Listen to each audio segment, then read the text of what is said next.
To refund a transaction instantly, open up your Stripe dashboard and let's get right into it. Look at the main navigation menu running down the left side of your screen and click directly on the option labeled Payments. This section brings up a complete ledger of every single transaction that has successfully processed through your account. Scroll through this history until you find the specific customer charge you need to reverse. Once you spot it, move your cursor over to the right side of that entry and click on the small icon showing 3 horizontal dots, which opens your action menu. From the drop-down list that appears, select the option that says Refund Payment.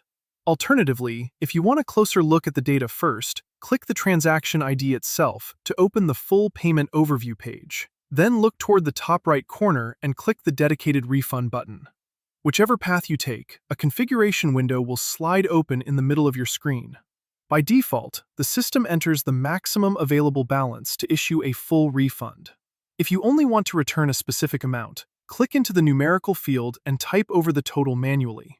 Now, that goes both ways when it comes to managing the financial side. The important thing is to understand the trade-off here. While executing this action immediately initiates the reversal on your side, processing banks take time to handle the settlement. This means the money leaves your ledger right away, but you lose the ability to guarantee an instant arrival for the customer, as it routinely takes between 5 and 10 business days to show up on their bank statement. Furthermore, Stripe does not return the original processing fees you paid to accept the payment, so every refund represents a net loss in overhead.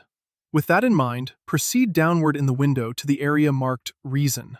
Click the selection box to choose from the standardized categories like duplicate, fraudulent, or requested by customer. In my case, if a unique situation comes up, choosing Other opens an empty text field below it where you can type out internal notes for your team to reference later. Review the figures one last time to ensure the accuracy of the currency and the amount. Once everything looks correct, move your cursor down to the bright purple button in the lower right corner and click Refund. The window closes, and you will see the status badge next to the transaction instantly update to show the new state. If you are dealing with a massive wave of returns, you can also perform bulk operations. Go back to the main ledger, check the small boxes on the left side of multiple rows simultaneously, and click the Universal Refund button at the top of the list. Just remember that bulk actions apply full refunds uniformly, so individual partial adjustments still need to be handled one by one.